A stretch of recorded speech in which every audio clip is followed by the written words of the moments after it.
Halo semuanya, Assalamualaikum warahmatullahi wabarakatuh.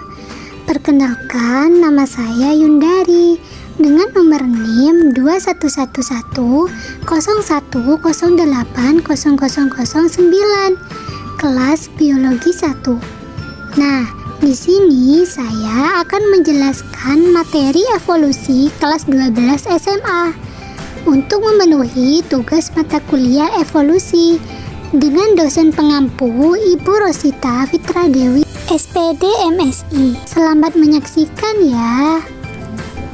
Namun sebelumnya, apakah kalian tahu apa itu evolusi? Kemudian, faktor apa saja sih yang dapat mempengaruhi evolusi?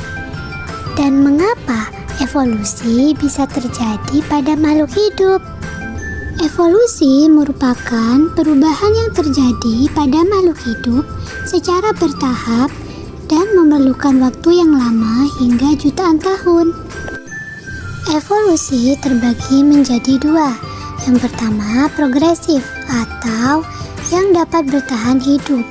Yang kedua yaitu regresif atau retrogresif yang tidak bisa bertahan hidup atau punah. Yang paling sering dibahas berasal dari tiga ilmuwan.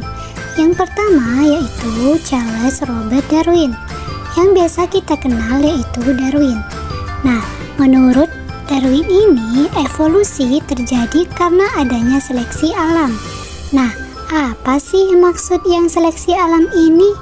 Jadi, menurut Darwin, alam itu dia akan menyeleksi sendiri makhluk hidup mana saja yang akan bertahan, yaitu yang mempunyai karakteristik yang kuat dan sesuai untuk bertahan.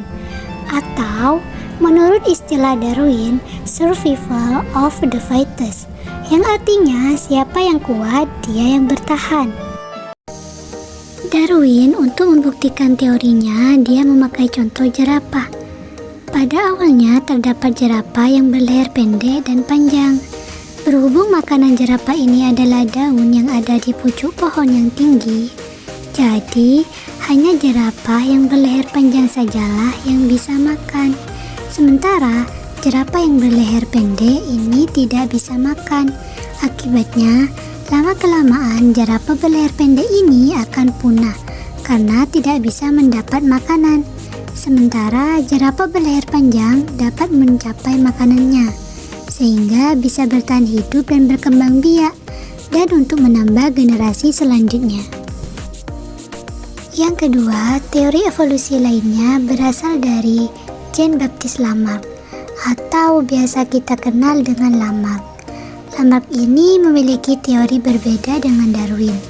Jadi, Lamarck beranggapan bahwa evolusi ini terjadi karena adaptasi akibat tuntutan lingkungan yang diturunkan dari generasi ke generasi, yang didasarkan pada penggunaan dan tidak digunakannya organ, atau istilah nama ius endisius. Lamarck untuk membuktikan teorinya, ini dia menggunakan contoh yang sama dengan Darwin, yaitu jerapah. Tapi bedanya dengan Darwin, Lamarck itu berpendapat bahwa jerapah terdapat di zaman dulu semuanya berleher pendek. Nah, mengapa leher jerapah yang sekarang ini bisa panjang?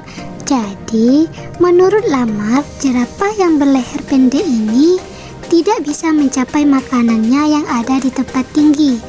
Maka mereka akan menjulurkan lehernya atau meregangkan lehernya secara terus-menerus, sehingga membuat leher jerapah tersebut menjadi lebih panjang dan kemudian diturunkan kepada generasi selanjutnya. Kemudian ada ilmuwan ketiga yaitu August Weismann. Ia berpendapat bahwa evolusi itu terjadi karena perubahan sel-sel tubuh akibat pengaruh tuntutan lingkungan dan tidak diwariskan pada keturunannya.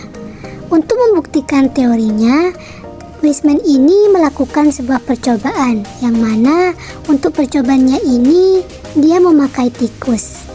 Tikus yang berekor panjang yang kemudian ekor tersebut dia potong.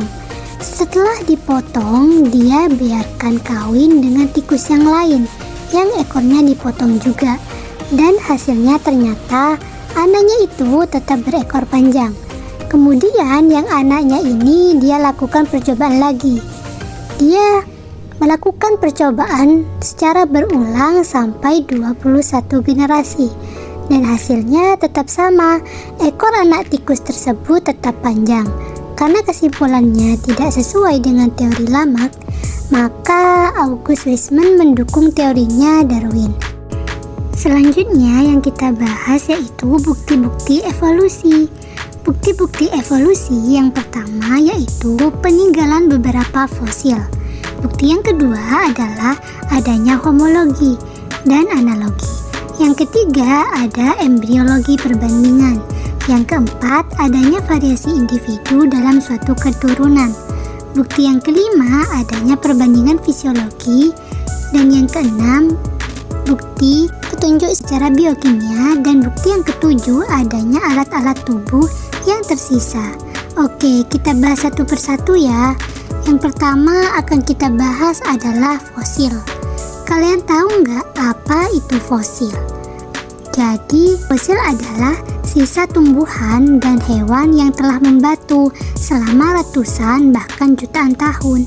Dan ilmu yang mempelajari tentang fosil kita sebut sebagai paleontologi. Contoh fosil hewan dari generasi ke generasi, satu-satunya fosil yang terlengkap yang pernah ditemukan adalah fosil kuda. Nah, ini adalah urutan-urutan fosil kuda dari yang tertua sampai yang masih eksis sampai saat ini. Urutan pertama itu adalah dari 56 juta tahun, yaitu Eohippus, 36 juta tahun Mesohippus, 25 juta tahun yaitu Meryhippus, 13 juta tahun Pliohippus, dan sampai akhirnya menjadi kuda yang saat ini yaitu Equus yang terbentuknya 2 juta tahun yang lalu. Perbedaannya bisa kita lihat dari jumlah jari kaki. Kalau Eohippus itu jari kakinya 5, kemudian berkurang sampai akhirnya pada Equus. Jadi kakinya tinggal 1 jari-jarinya, yang lain rudimenter atau tereduksi. Karena tidak berguna, akhirnya sekarang yang ada tinggal 1.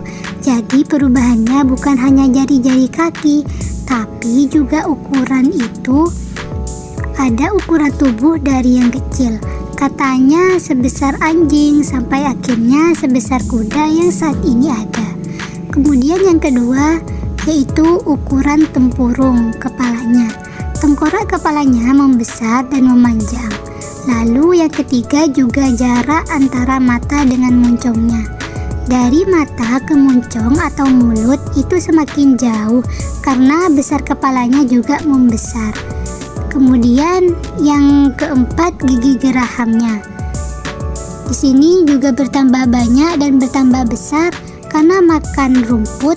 Kemudian yang kelima jumlah jari kakinya berkurang dari 5 menjadi 1. Lalu yang keenam panjang kakinya, karena tubuhnya juga bertambah besar tentu saja kakinya juga bertambah panjang. Nah itu adalah 6 perubahan yang tampak dari kuda di masa lalu dengan kuda di masa sekarang. Di sini saya punya trik untuk ngapalin supaya nggak ketukar-tukar urutannya, yaitu flag. Nah, E-nya itu Epus, So-nya itu Mesohippus, R-nya itu Meryhippus, P-nya itu Pliohippus, dan yang terakhir Equus. Flag. Itu ya.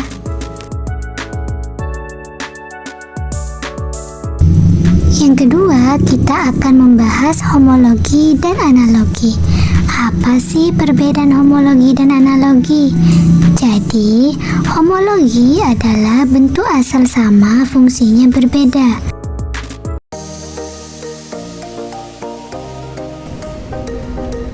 Sebagai contoh, mari kita lihat organ tubuh seperti sayap kelelawar, sayap burung, sirip paus, kaki depan kuda, dan lengan manusia. dapat kita amati bahwa walaupun bentuk dan ukuran tulangnya tidak sama, namun terdapat kesamaan pada strukturnya. Mereka memiliki kumpulan tulang yang sama, humerus, radius, dan ulna, karpal, dan metakarpal. Manusia menggunakan tangan untuk menggenggam dan melakukan pekerjaan. Paus menggunakan sirip untuk berenang dan kelelawar serta burung menggunakan sayapnya untuk terbang, sedangkan kuda menggunakan kaki depannya untuk berlari.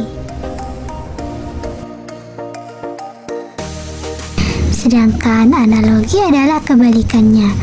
Analogi di sini adalah bentuk asal berbeda, fungsinya yang sama.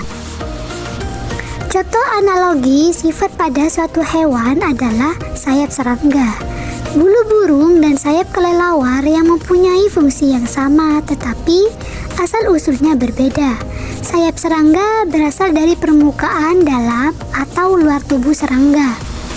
Bulu burung berasal dari tungkai depan dan sayap kelelawar berasal dari tungkai depan dan selaput kiri perut. Nah, bukti yang ketiga adalah embriologi perbandingan.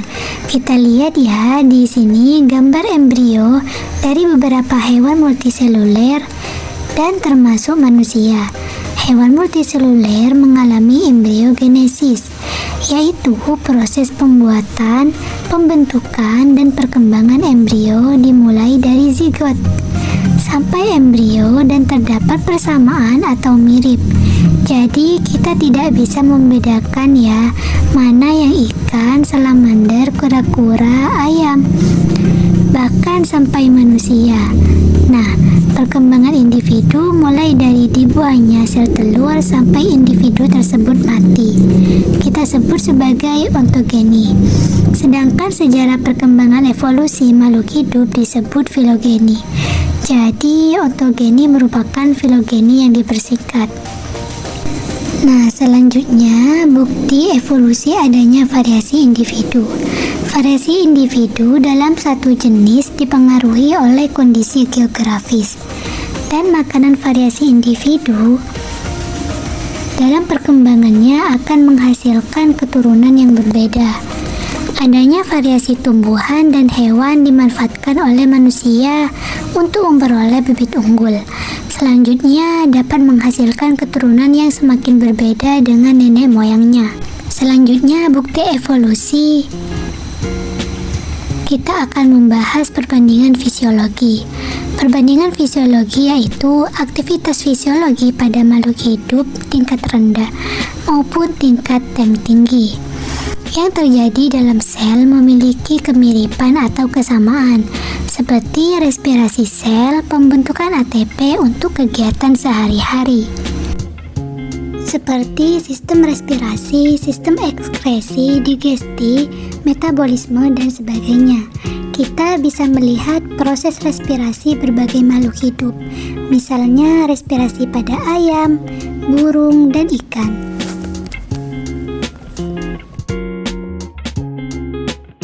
Selanjutnya yaitu bukti evolusi dari petunjuk secara kimia.